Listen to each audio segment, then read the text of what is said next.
read or throw the ball or whatever the case is, and they come out with a win. Because right now, it looks like Baltimore is at like a 54% clip right now. They're projected to win. They're projected at a 54% win margin right now. I think the over under is Baltimore by 3.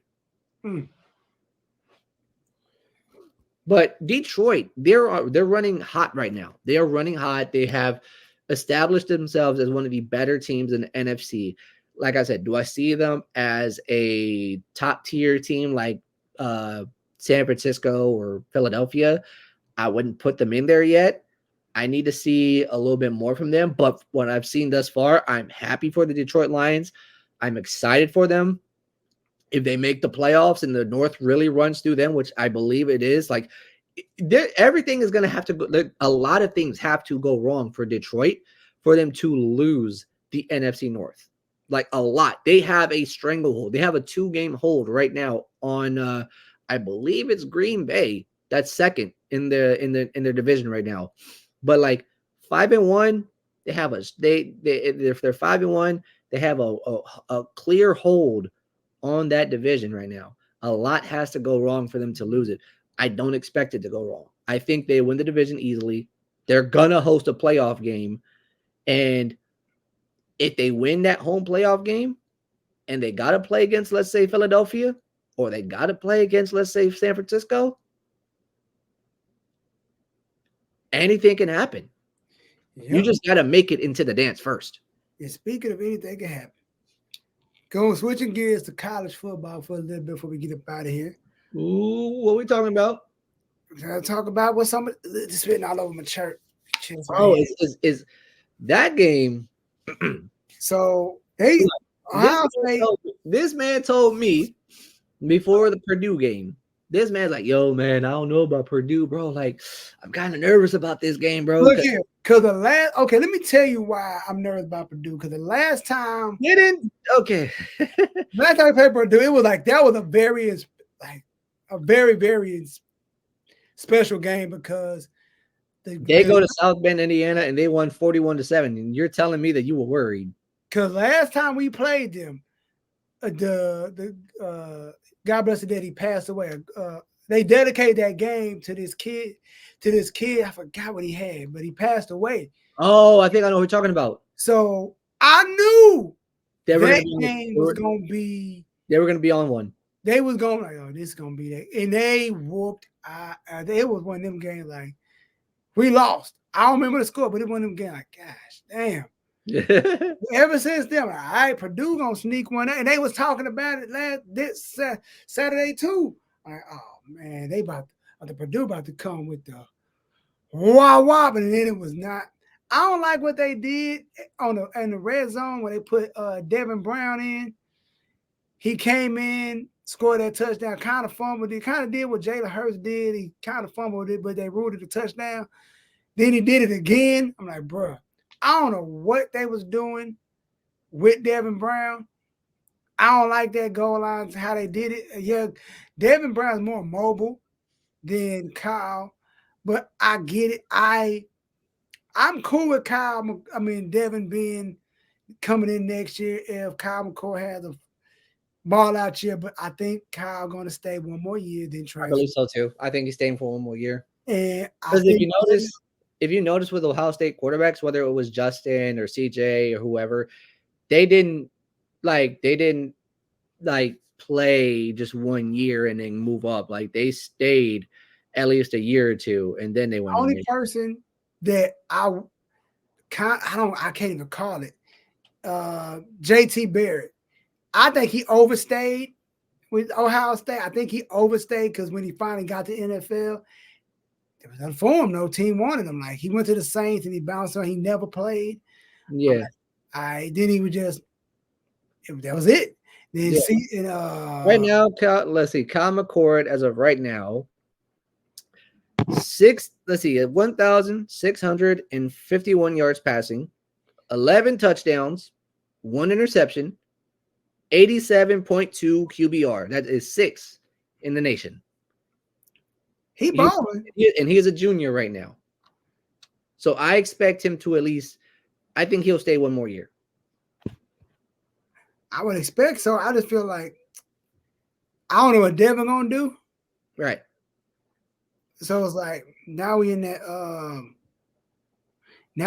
bubble where like, all right, what do we do at the Kyle dips? But I feel like I'm like, all right, cool. We in a good boat right now. I just feel like now we back to the big game for Penn State. Penn State, Ohio State. This game is gonna be a fun one. I think like the games that I was looking at when it came to Ohio State and like what I expect them to, like how I expect them to like really perform, because the games that I was looking at earlier in the season, I was like, look, we need to get the quarterback situation figured out before Notre Dame. And the Notre Dame game was just a classic. Love the like that. If you want to talk about game of the year contender, like game of the year, like nominee, I believe Notre Dame, Ohio State, that's one of the game of the years right there. Has to be.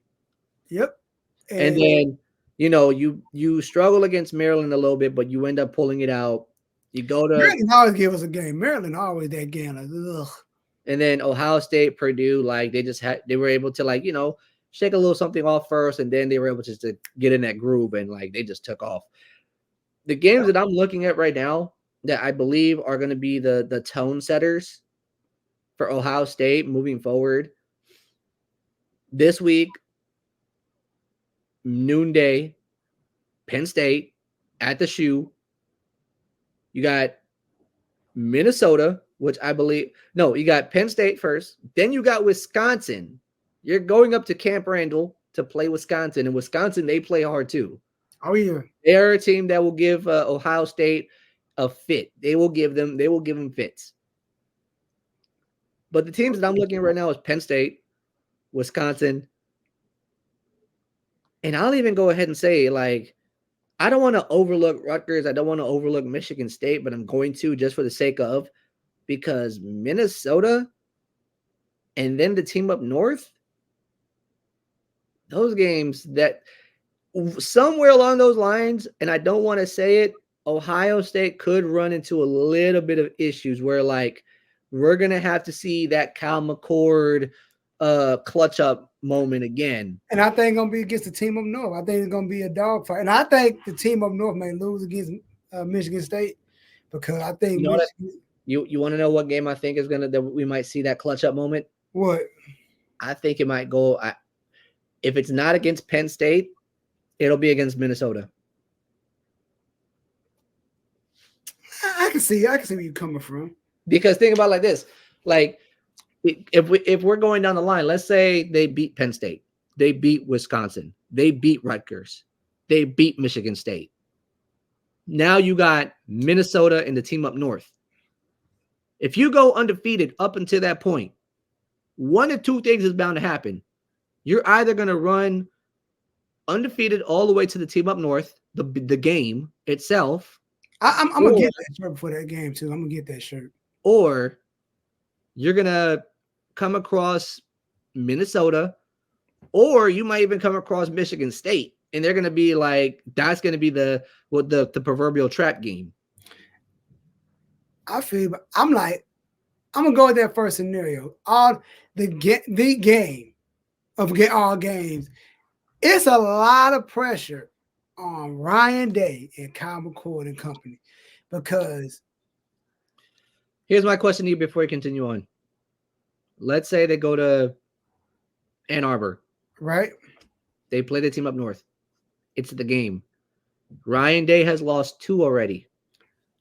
Back-to-back years. If they drop a third one, is Ryan Day's seat on fire? It's warming up. But I feel like those 2 games. Will they make playoffs? Yeah, if it happened like last year, somewhere we squeeze in, kind of like. No, I'm not talking about like a squeeze in, because right now they're ranked number 3 in the nation. And Michigan is Michigan, and yeah, I'm gonna say it like that. I'm sorry. I know. Forgive me. I know. You're giving me the look like, why did you say it? I'm sorry. It's cool. And the sake of this, we lost to them twice. It's cool. Okay, but I'll address them by name occasionally. Tell. but normally you're kind of getting after me on that. We're like, why did you say their name? I'm like, I'm sorry, I didn't mean it. I didn't mean it. I'm sorry. But like, in the sake of like, of ranking right now, they're number 2 right now. Never mind. Yeah, we 3, they 2. I'll put it like this. They're number 2 right now. Yeah. So like, think about it like this: Ohio State, Michigan. Oh, we the captain now. Oh, then we win by shit. We be talking. Go ahead. But okay, Ohio State, Michigan. That's the game, right? Right. Both teams undefeated, or let's say by off chance they do. Let's say Michigan loses to Michigan State. Ohio State's undefeated. There's the opportunity for Ohio State to drop Michigan to 10-2. Ohio State can go undefeated, and they could solidify their spot in the Big Ten championship. And I'm gonna say, no matter if they win or lose, if they win, they're in the playoff game. If they lose, that's when things can get dicey.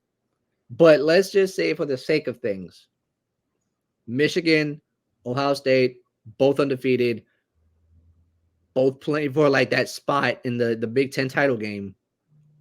If Ryan Day loses, A, is his seat hot? And B, do their playoff chances kind of tank? I think so, because a lot of people, they be wanting, like I said, we probably one of the most hated fan bases in the goddamn college football. So it's like, I really don't give a damn. I put it like, it's sad because the way Team of North fans been talking, like we ain't beat y'all for like 13 years straight. Like y'all got 2 wins over us. So the math ain't mathing on my end. The math ain't mathing on my end. I would like, all right, y'all got that, but I feel like the pressure's on, and I don't want nobody to overthink. I want people to just go out there, play. No, it's the game. It's like, this is like, all right, we didn't got smoked. And I still believe we could have won that last game, but G. Scott messed it up. He did. He played horrible. He headbutted old dude that pushes back, and CJ Stroud. I just still ain't forgave CJ Stroud for playing like a chicken with his head cut off. It's like, it just don't sit well with me. But he made up for it though in that semifinal game versus Georgia. If he could have played like that, we would have been fine. Do you think we'll see Kyle McCord play with a different type of energy versus the team up north? Oh yeah, he saw what happened. He want to win that game. Okay. Everything will be forgiven in the state of Ohio if they win that game. Like in the whole state of Ohio. Bro, let me tell you, Ohio State fans, we don't even have to, like, I'm in Ohio State group page. That game is more important than the national championship game. That game is like, all right, we can lose the national championship game, but we beat the team on North, so that's the game. I've asked that question, like, yo, we will take that win over national championship. And if you can have one, especially down 2 games, they'll take, look, hey, we'll take a Rose Bowl. We'll take whatever bowl y'all give us, Cotton Bowl, whatever. We'll take that over national championship. But if we beat them, that's all that freaking matters. Okay. We okay. Send us home. Wrap it up and send us home. I was gonna ask you one more question, but go ahead. I was gonna ask you one more question. I know we're running a little bit long, but we got to talk about this one. Before we forget, we got to talk about this one. What's up? It hurts my heart to bring this one up. We got to talk about Colorado real quick. Let me tell you. We got to talk about the Buffaloes real fast. Let me start. Please. I went. It was 29-0 at the half. Yeah. I'm looking at my phone because, Colorado game, they come on. Bruh, they played on a Friday night, and I was like, they threw me off, but I was like, I gotta go to bed, so like, I didn't think anything. I'm about to get to that. So I'm looking at the score. 29. Wake up. In double O. I'm like, first of all, what the hell happened? I got nothing. So I I'm don't like, know. I woke up to that. I woke up to that, and I was like I wake up again Friday night. I'm going to bed because like I got work in the morning. I wasn't even aware that they had a 29-point lead at the time. All I knew was like they were playing. I went to sleep. I wake up in the morning, grab my phone, check to see what time it is, and I saw some notifications. I see where it says Stanford, like Stanford upsets Colorado. And I was like, huh? And then I read into it. Colorado blows 29-point lead to lose in double overtime. And the I'm just biggest LeBron lead in Pac with the that was Pac-12. the biggest comeback win for Stanford. And they said that was the biggest blown lead in like Colorado history, something like that. Something Yeah. I'm like, first of all, this is my problem with This hurts my head. This because hurts my head a lot. I'm looking at like people already don't like Colorado. They're looking for a reason to rag on this team. And my thing is this. You guys out here winning games, big flexing, Rolex flexing. Then this happens. Oregon just Oregon dog walked. Let's just they stomped all over Colorado. You lose to USC. They mounted a comeback though. They mounted a comeback, still lost. Then you blow 29 points. I'm like, and now everybody looking at y'all like, then I talked to my cousin, them like, they ain't got enough dogs on the field. I don't give a damn what y'all got on the field. As long as you riding the hype of Deion Sanders, y'all gonna continue to stuff like that's gonna continue to happen. And it's like, I don't understand. Like, it's like everybody coming to y'all game. Y'all got all celebrities at the game, and you blow. And did you see the dude and his girl? He was just at the game like, oh, he was just like, he lost everything. This dude on the side, he on the bench like, oh, I know. We all seen this guy before. Oh yeah. We all seen it. I want to know how much he lost. Ooh, you know that was that hurt. Dude, that's the kind of loss where you bet money you don't have. Money on this game. You lost money you know you did not have. You bet something that you, one, don't have, two, you can't afford to lose, or like three is like I don't know. I'm looking at Colorado's schedule right now. Hold on. Imagine betting somebody that got the money, right? Say somebody bet a stupid amount of money against you. Let's say someone comes up to you and say, I'll put a stack on it that Colorado loses this game. And you're like, all right, bet I'll put a stack on the tip, but you don't got that stack. No. I'm going to even make it worse. I'm going to say 10 of them things. 10 bands? 10 of them things. 10 of them bands. And like, yo, you ain't got the 10. Like, it's like, but man, I ain't even got 10,000. I'll bet it. And somebody like, I got 10. I don't even, dude, whenever people are like, yo, put $20 on it. I ain't putting no 20. What makes you think I'm going to put 10 stacks on it? I'm more like, I can lose 20. But 10. Well, I can lose 20, but I'm not going to. I'm just saying. But I put it like this. And then I ain't even got $20,000. I'm betting. I'm that confident in the person. Like, you ain't got it? All right, what you want to put 20 on it? 1,000? Yeah. I got 20K. What you want to do? I ain't even got 20, but I take that bet. You sure? Yeah. I'm confident. Next thing you know. Now you looking like, oh, damn, I'm going to get this. And you hoping to pray to God to have mercy on your soul, but that person ain't got no mercy for you. Give me my money, bro. I ain't got it. You knew I ain't have it when I bet you. I'ma still need that, bro. Still need that, bro. Like, yo, we gonna get it somewhere. You gonna have to work something out. Hey, you gonna sell your car, bro. I want it all. Niggas like, I'm like, bro, that he and them And this girl, if it's okay, you don't know how much I spent. I blew Yeah. on this game. I bet my parents' house. That's no what? I bet the deed to the house on this. Like, man, Nah. I See, bet my car. I bet everything on this. I hope Colorado, I don't like. You can't like the hype around Colorado was gone. Like all that I they don't think the had. hype. I don't think all the hype around Colorado is gone. I think it I is. don't think it's gone. You Now, know what I think it's gone because is this a learning lesson for Colorado? Is that should this have been learned after Oregon. huh?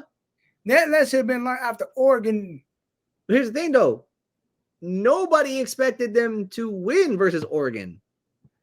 Some people did, like the bandwagon fans. Oh, they No, did. okay, look, everybody looked at Oregon and looked at Colorado, and they were like, "Oh yeah, this is Oregon's game to win." Like they're Oh like yeah, we Oregon, said that. Y'all go back watch a few episodes ago. Yeah, we know. yeah, but like here's the thing though. Here's the thing though.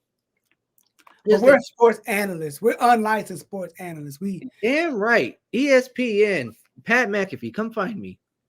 Hey, we out here. We talk about a lot of nothing, but we put some sense in that mug in time. Here's the thing. Here's the situation with Colorado. And you say, like, do you think the hype is gone? I don't think the hype is gone. I think the hype around Colorado is still real.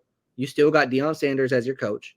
You still got Shador as your quarterback. You still got Travis Hunter as your corner / wide receiver. The thing is with Colorado, and it's and this is the one thing that I said to you in a message. This is the one thing that I said to you.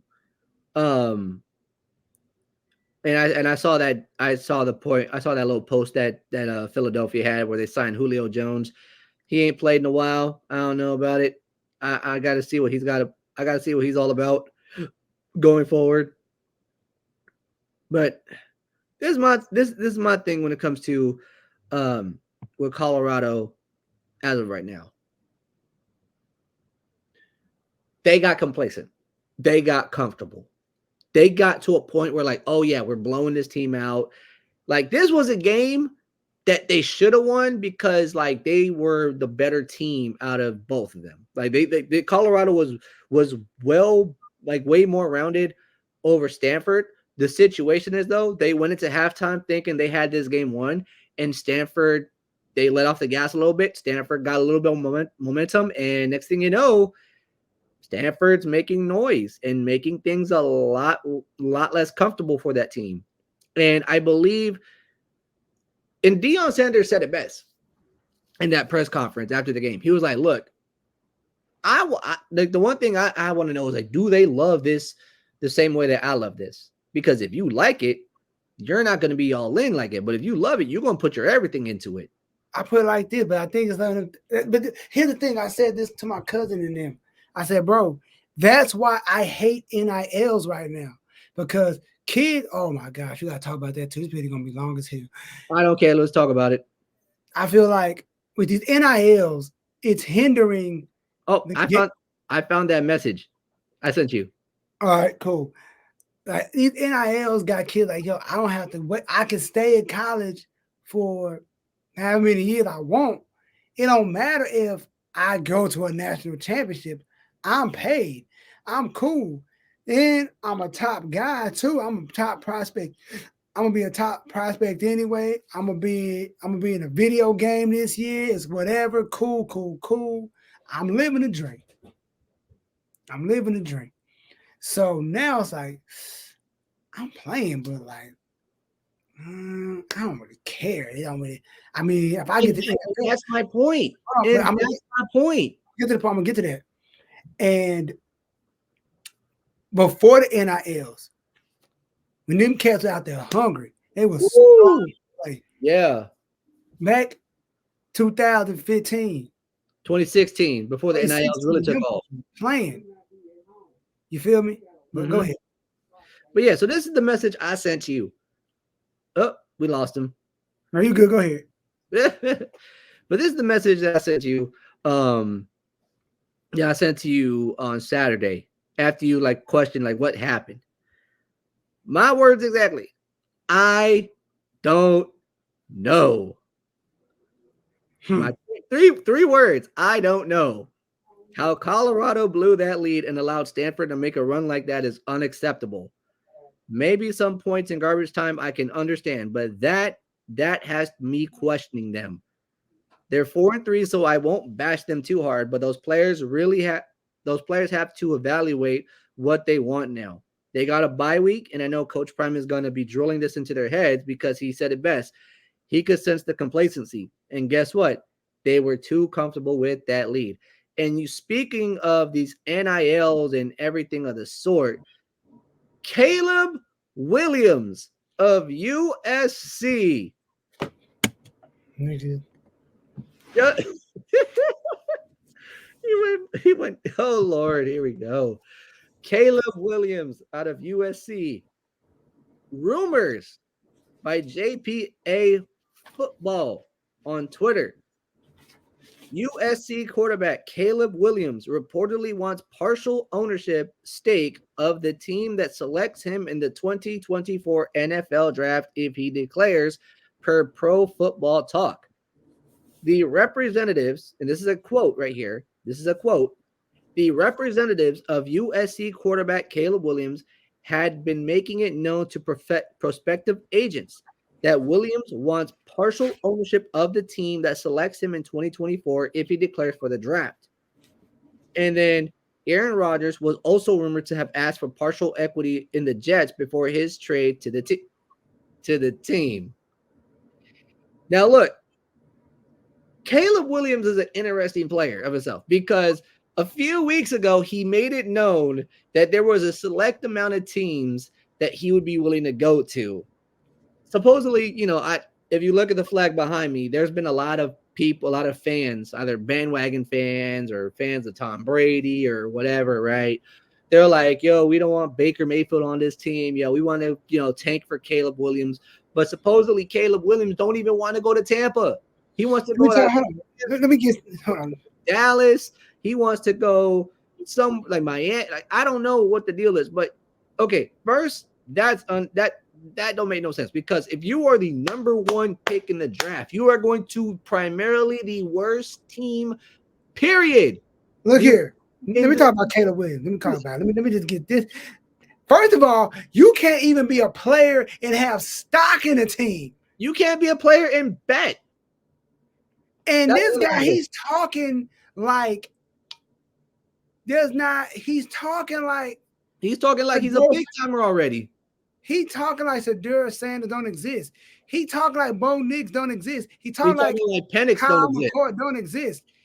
I mean, for the sake of this, old buddy who played with a team up north, he act like he don't exist. He act like this guy that don't exist. He acting like he's gonna be soon he step on the field. He's speaking like Drake May don't exist.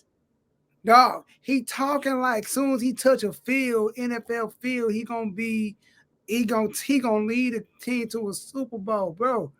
It's cool to have these big thoughts and big dreams. And I know I changed it. This ain't. I was just so frustrated. I had to throw something else on. That's how I was just so goddamn mad. I was like, where's this leading to? Where are we going with this? I was just so mad. I had to throw something else on. I was just that damn mad. But I'm like the sudden switch of an outfit. I'm like, this isn't. I was so mad. I just had to do something different. I was just like, you know what? Screw it. I'm just I couldn't do it. I just couldn't focus on my. Hoodie's on for the situation at hand because it's like I'm like, bro, like you acting like you that guy. You could, no disrespect to Caleb Williams, but you could be a bust.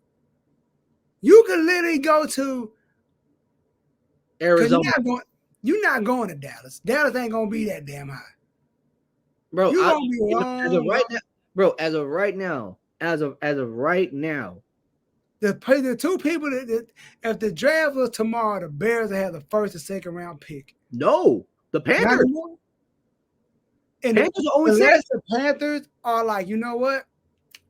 This whole Bryce Young thing, put like this, it ain't working out for us, Playboy. Put like this. As of right now, if we were to look at the potential NFL draft, as of right now, your top 5 teams that you are looking at right now: Carolina at 0-6, Chicago at 1-5, the Giants at 1-5, the Patriots at 1-5, and the Cardinals at 1-5. No, that's 6. Okay, hold up. No, that's 5. That's 5. So yeah, Carolina, Chicago, New York, New England, Arizona. That's the top 5 right now if we were to do the draft. And I I got him guarantee, going to the Giants. huh? I got him going to the Giants. I don't see him going to the Giants. They done locked up. They've signed Daniel Jones to a 4-year deal. You don't think they could Carson Wentz themselves out of that situation? I don't. If they Carson Wentz themselves out of a situation, that's going to be money out their paycheck. That's going to be some money right there. But dude, after the Giants went to the playoffs and they won a playoff game in Minnesota, but then they got dog walked. Like after that, Who they lose to? They lost to Dallas. Oh yeah, Dallas beat the crap out. Then they got annihilated by the Niners. Yeah, that's right. Yeah. But here's the thing though. After that, during the offseason, the Giants had a decision to make. Sign Saquon or sign Daniel Jones. And they chose to go with Daniel Jones. They signed him to a 4-year deal. I know they regret that. Hold up. But I'm like, Caleb, I don't hear the thing, the entitlement that this guy has. Like, bro, like, you doing good in college. You're playing against. You're killing it in college. Don't get it twisted now. You're not playing the elite. And I asked our bro Joff about this one time. I'm like, bro, like, why do guys play good in college and they go NFL, they don't play that great? He's like, because in NFL, you play the elite, the best of the best players. You see, you forget they build the most elite teams in the NFL. College, you just getting by. You just getting people like, yo, man, you play high school ball, like you not that great, yada. You okay, but you're not gonna make the NFL. Mm-hmm. These are the best of the best. Mm-hmm. So now we gonna see you get to the NFL, you're like, oh, that Caleb Williams, you may have. I thought Caleb Williams was that guy. And you're not that guy. You did all that yakking. You're going to be, then people going to go back to remember when this guy was talking up, and they destroying him in the comments. Boy, let me tell you, you know what this reminds me of? And I hope it doesn't happen to Caleb Williams, but you know what this reminds me of? What it reminds you of? We're going to get out of here. Okay, so 2 things. So Daniel Jones is up right now. After signing that 4-year deal. Right. 884 yards passing. 2 touchdowns. 6 interceptions. And a 39.8 QBR, which is 28th in the league right now. I'm going to leave it at that with Daniel Jones. I'm done with that kid. I don't know why New York did what they did, but I'm done with that. But with Caleb Williams, what this reminds me of, and I pray this doesn't happen to the kid. I want to see him succeed. This reminds me of the 2018 draft. Josh Rosen coming out of, I believe he was coming out of, was it USC? No, that was Sam Darnold. Darnold came out of USC. But Josh Rosen was like one of the top 4, top 5 quarterbacks in that draft. It was Baker, it was Sam, it was Josh Allen. Got taken by the Bills. Rosen was taken by the Cardinals. And then it was Lamar taken by the Ravens in the very last pick. Right? Mm-hmm. No, it was Baker, then Sam, then Josh Rosen, then Josh Allen, and then Lamar. That was the order they got picked. 4 of those players is still in the league. Guess who's not? Who not? Josh Rosen. And the funny thing is, like, Josh Rosen has bounced around the league more than Baker Mayfield bounced around. But the reason that he doesn't get the same type of rap that Baker does is because he's bounced around as a backup and as a practice squad quarterback. The last time I saw Josh Rosen play, I went with my cousin to a preseason football game in Atlanta when Baker was still with the Browns. And I saw Josh Rosen come in the 4th quarter and lead a touchdown drive. That was the last time I saw the guy. But the reason that I'm bringing Josh Rosen up is because after he got drafted to Arizona, do you know what this man said? What did he say? This man said there was 10 other guys selected before me. I'm gonna show everybody those were 10 mistakes that anybody could make, or something like that. He said he was gonna make those teams that passed up on him before he went to Arizona he was gonna make them regret that they passed up on him. I don't want to see that happen for Caleb Williams, but if all of this stuff that's coming out now, look, these are rumors. We don't know if they're true or not, so take it with a grain of salt. But if this is true that he is saying this stuff and this is really happening, I'm gonna say right now, man, the NFL, it has a very, very, very quick way of humbling a kid. It has a very quick way of humbling of people. Yep. Like always, man. Anywho, to send us home. I'm gonna send this home like I should have earlier, but I had to bring up Colorado because it always happens. It always happens. We go to send off and we go on our way, and then like 5 minutes later, dang, we forgot to talk about this. Oh yeah. It always happens. But you know what though, man? Look, we got it all out. We got it all out there. We made sure to talk about everything. And look, we gave you an extended clip. Like we gave you the full on almost 1 hour and 30-minute clip. I don't know how we're gonna make this work, but we're gonna make it work. We might put it out there as a full thing. You never know. It is what it is. I'm gonna split it. Oh yeah, but anywho though, look, if you like what you are listening to, if you like what we are doing right now, if you like what we talk about, how we are goofy and all that other fun stuff, do us a favor, hit that like bell, subscribe, hit the notification button. Make sure that you are notified whenever a brand new episode pops up, because I promise you, we're going to continue this thing going on for some time, man. We appreciate the support, appreciate everybody listening in and giving us a little feedback. We still building up to be something, we're building up to be something special in life. So, every and all support that you guys can give us, man, we appreciate it. Comment down below. Let us know what you want to discuss and what you want us to talk about next, or if you have any hot takes and sports stuff, we'll bring it up. But yeah, with all that being said, that's the homie June. He got music on the way. Check it out. It's amazing. JunesEightyEIght on Spotify, Apple, all that fun stuff. Check it out. You'll like it, because I like it. I'd be vibing to it. It's great. It's amazing. Westside Izzyphatasmo, your local knucklehead / Buccaneer / Bengal / I'm just the overall fun-loving football guy. But with all that being said, man, Boomer Sooners, horns down. We will check y'all later.